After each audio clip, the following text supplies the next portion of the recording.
Suara lainnya diluncurkan.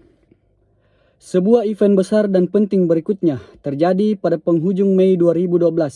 Ketika album Suara Lainnya diperkenalkan kepada rekan-rekan media, saya sangat bersyukur. Apalagi saya mendengar banyak media yang antusias meliput acara launching tersebut. Sebagian dari media itu langsung mereview Suara Lainnya. Sebagian lain memilih untuk menyaksikan materi dalam album itu dimainkan secara live di The Hall, Senayan City.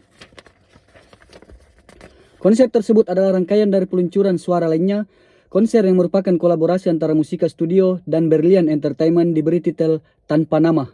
Pagelaran dibuat eksklusif dengan mengundang sekitar 1.000 orang. Untuk orkestra, teman-teman menjalin kerjasama dengan Sa Unain Orkestra, pimpinan Oni Krisnerwinto. Ada 40 macam alat musik yang dipakai dalam konser tersebut. Ini merupakan pertunjukan paling spektakuler yang pernah kami mainkan.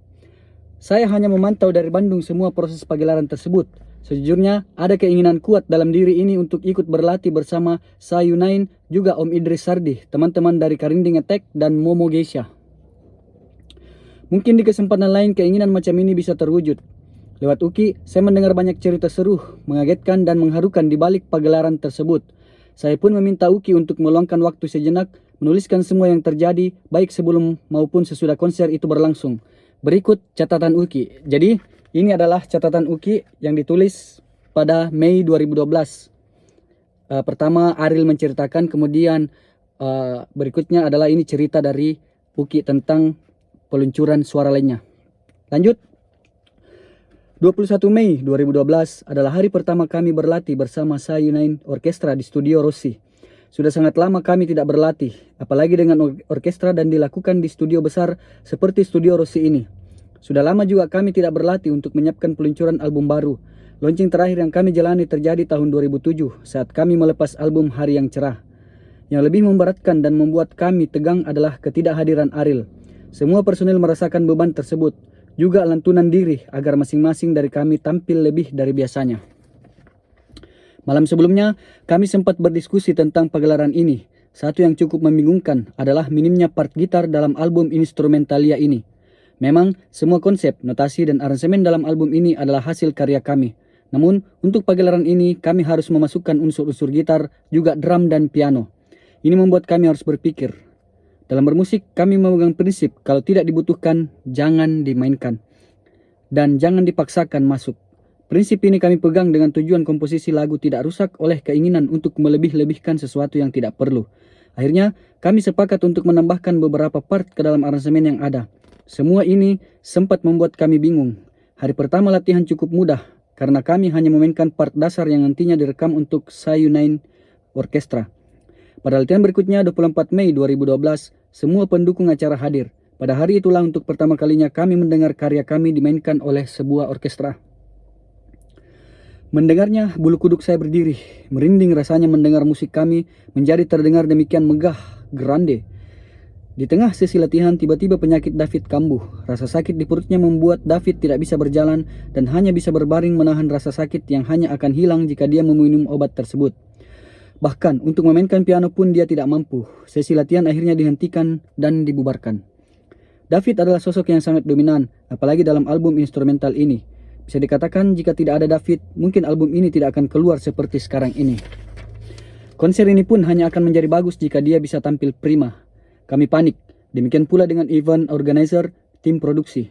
Kami baru tahu kalau penyakit David bisa kambuh kapan saja. Ibunya bercerita kalau kambuh kadang bisa tengah malam sampai pagi atau siang sampai malam, semua tidak tentu.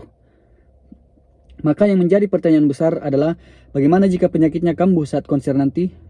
Diam-diam, tanpa sepengetahuan David, kami semua menyiapkan plan B. Karena show di tanggal 29 Mei tidak bisa diundur. Dari segi produksi semuanya sudah siap. 5 hari sebelum hari H kami menyiapkan pengganti David. Kami mencari pianis yang sesuai dengan karakter David. Mulai dari pemilihan genre pemainnya sampai penampilannya. Kami mencoba detail karena unsur piano dalam konser ini sangat-sangat dominan. Saya, Lukman, dan Reza sebenarnya kurang setuju dengan pengganti. Karena bagaimanapun, launching itu adalah hari besarnya David juga. Tapi keadaan memaksa kami untuk berbuat itu. Ada sebuah masukan disampaikan kepada kami untuk mengatasi masalah ini, yaitu dengan menggunakan sequencer berisi rekaman part yang dimainkan oleh David. Nantinya, siapapun pengganti David hanya berpura-pura saja memainkan jari-jarinya di atas piano. Saya kurang berkenan dengan usulan ini. Demikian juga dengan teman-teman lain. Bagi saya pribadi, permainan piano David punya ciri khas yang tidak bisa dimainkan oleh siapapun. Dalam waktu 5 hari mungkin ada pianis yang bisa mempelajari semua lagu yang ada dalam album Instrumentalia itu. Namun, sentuhannya pasti akan berbeda. Sejak hari itu, yang bisa kami katakan kepada David adalah agar dia berkonsentrasi dulu untuk kesembuhannya, tidak perlu mengikuti latihan. Namun kami tetap menyiapkan plan B. Esok harinya kami berlatih tanpa David. Suasananya terasa sangat-sangat aneh. Pertama, sudah tidak ada Ariel, sekarang David pun tidak ada. Musik pun terasa hambar dan komunikasi dengan tim orkestra menjadi sulit karena hanya David yang bisa membaca not balok. Di tengah-tengah sesi latihan itu David muncul. Wajahnya nampak marah dan kesal karena dia tahunya hari itu tidak ada latihan. Kami terpaksa berbohong demi kebaikannya. Dia juga merasa kesal karena tahu kami mempersiapkan pengganti dia seandainya dia sakit. David merasa tersinggung dengan semua itu sampai mengatakan, "Memangnya saya mau sakit seperti ini?" dengan nada tinggi. Dia juga berkata, "Saya juga tahu tanggung jawab saya." Seingat saya, inilah pertama kalinya David marah. Perlahan kami jelaskan maksud kami. Setelah mengerti, kemarahannya reda dan ia tetap ingin ikut berlatih. Latihan berlanjut sampai malam. Untung, hingga malam itu rasa sakit di perutnya tidak kambuh. Semua kemudian merasa kalau plan B tidak dibutuhkan lagi. Tanggal 26 Mei 2012 adalah hari terakhir kami berlatih. Kali ini kami berlatih bersama Momo Geisha, Idris Sardi, Henry Lamiri, Karinding Attack, dan lain-lain. Sebelum bintang tamu datang, kami latihan dulu seperti biasa agar lebih terbiasa. Di tengah sesi latihan itu, rasa sakit David kambuh lagi. Walau sudah sering kambuh, kali ini ia lebih panik. Ternyata obat untuk menghilangkan rasa sakitnya sudah habis. Ini membuat kami semua lebih panik lagi, mengingat hari pertunjukan tinggal 3 hari lagi. Sementara itu, bintang tamu akan tiba di tempat latihan beberapa jam lagi. Sesi latihan pun dihentikan. Manajemen sibuk mencari obat David ke apotik. Menemukan apotik tidak lantas menyelesaikan masalah, sebab obat yang dibutuhkan David itu adalah obat racikan dan tidak ada di semua apotik. David hanya bisa berbaring di pojok studio menahan rasa sakit ditemani ibunya yang wajahnya sangat sedih melihat anaknya tak berdaya. Pertama kali ikut kegiatan David, ibunya harus melihat situasi seperti ini. Setelah 2 jam berlalu, obat David datang. Butuh waktu 3 jam lagi agar obat itu bekerja. Total 5 jam kami menunggu sampai David bisa berdiri lagi. Namun setelah David mampu berdiri lagi, kami tahu kalau dia masih menahan rasa sakit. Jalannya terbungkuk-bungkuk. Melihat kegigihan David, semua yang ada di studio itu menjadi terharu. Saya juga terharu, guys. Wah, ini perjuangan yang sangat-sangat luar biasa ya. Di tengah rasa sakit dia masih menyempatkan diri untuk latihan demi sebuah pertunjukan yang sangat-sangat luar biasa. Keren David. Namun setelah David mampu berdiri lagi, kami tahu kalau dia masih menahan rasa sakit. Jalannya terbungkuk-bungkuk. Melihat kegigihan David, semua yang ada di studio itu menjadi terharu. Kami pun merasa kalau band ini sudah menjadi bagian dari hidupnya. Spirit seperti ini membangkitkan kembali semangat personil lainnya dalam bermusik. Sesi pertama latihan kami adalah dengan Karinding Attack. Mereka para seniman yang memainkan alat musik tradisional, namun bisa dibilang cara memainkannya sangat modern. Bersama Karinding Attack, kami latihan lagu Sahabat. Ada yang unik saat berkolaborasi dengan mereka. Ternyata setiap mereka tampil selalu ada aroma dupa yang dibakar. Ini membangkitkan suasana magis. Salah seorang personil Karinding Attack mengemukakan alasan adanya unsur dupa itu. Musik, katanya bukan hanya didengar dan dilihat, melainkan harus bisa dirasakan juga. Benar saja, saat mereka tampil, suasana menjadi unik sekali. Berikutnya, kami berlatih dengan maestro biola Indonesia, Idris Sardi. Baru kali ini, kami mendengarkan seorang memainkan biola sampai membuat semua yang ada di ruangan itu diam dan merinding. Memang Idris Sardi ini dikenal dengan permainan biola yang sangat-sangat luar biasa. Saya juga setiap mendengar dia bermain biola itu, merinding. Lanjut. David bermain berdua dengan Idris Sardi. Masih terlihat di wajahnya kalau dia menahan rasa sakit. Tak terbayangkan beban yang ada pada dirinya. Apalagi dia bermain dengan seorang legenda yang memainkan biolanya dengan sangat perfect. Suara biolanya tidak bisa ditiru oleh siapapun. Terakhir kami latihan adalah dengan Momo. Latihan ini mungkin yang paling mudah karena ada unsur vokalnya. Kami sudah sangat terbiasa dengan konsep seperti ini. Latihan pun selesai dan kami semua pulang dengan harapan jangan sampai penyakit David kambuh lagi. Karena plan B sudah kami batalkan. Juga karena tidak ada orang yang bisa memainkan part David dalam waktu 3 hari. Selasa 29 Mei 2012 adalah hari yang kami nantikan. Semua latihan dalam seminggu akan dilihat hasilnya malam ini. Launching ini juga sangat berbeda dibandingkan peluncuran album kami sebelumnya. Biasanya, launching album kami gelar di tempat terbuka di hadapan ribuan penonton.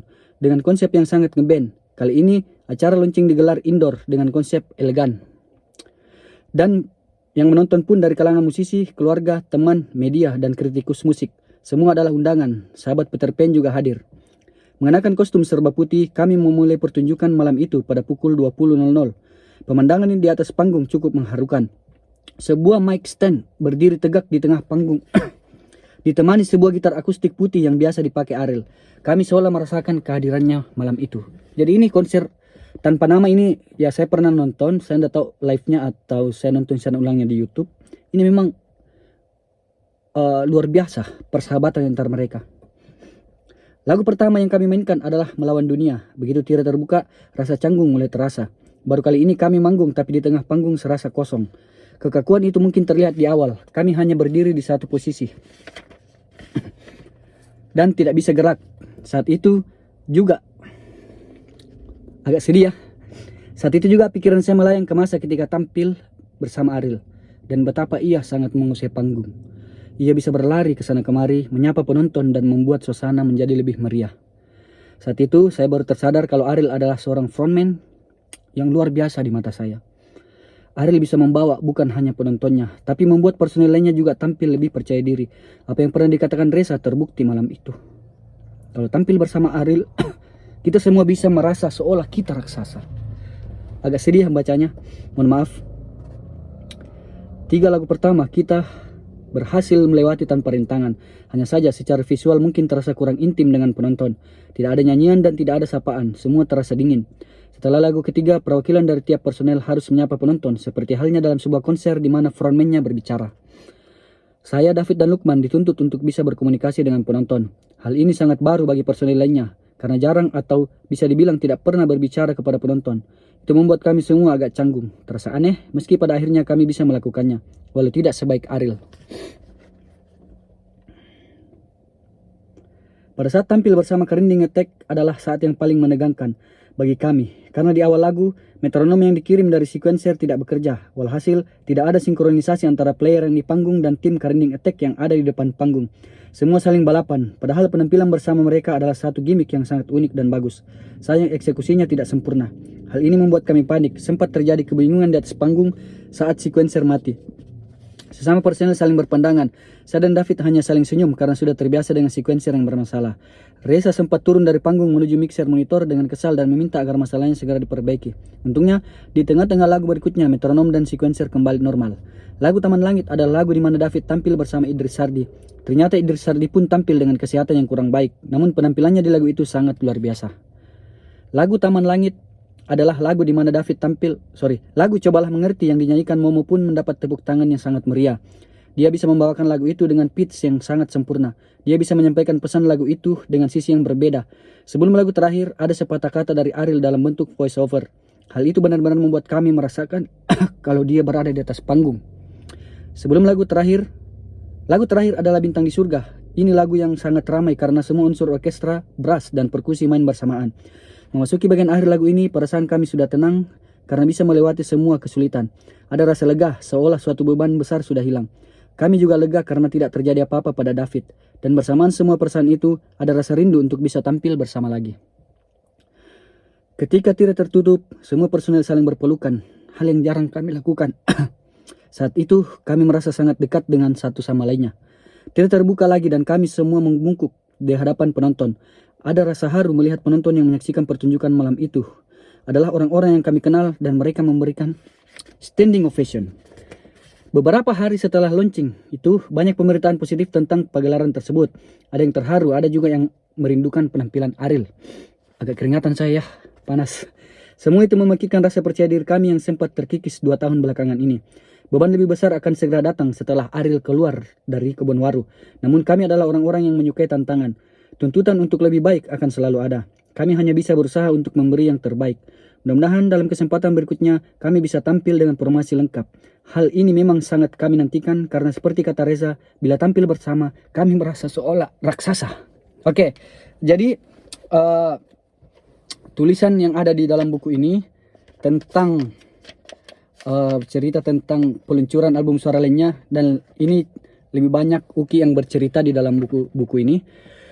Ini saya sampai hampir meneteskan air mata loh. Saya hampir meneteskan air mata membaca ini karena sangat-sangat dalam sekali. Persahabatan seperti ini sangat jarang terjadi dalam sebuah kelompok, apalagi band. Ya, band. Jadi mereka menyatu bukan hanya dalam pekerjaan, tapi melainkan menyatu sebagai seorang sahabat, menyatu dalam perasaan. Jadi ini yang perlu dicontoh untuk kita-kita semua yang memiliki teman, yang memiliki sahabat di luar sana. Semoga bisa seperti solidnya Noah dalam berkarya. Oke, terima kasih. Demikianlah suara lainnya diluncurkan. Assalamualaikum warahmatullahi wabarakatuh.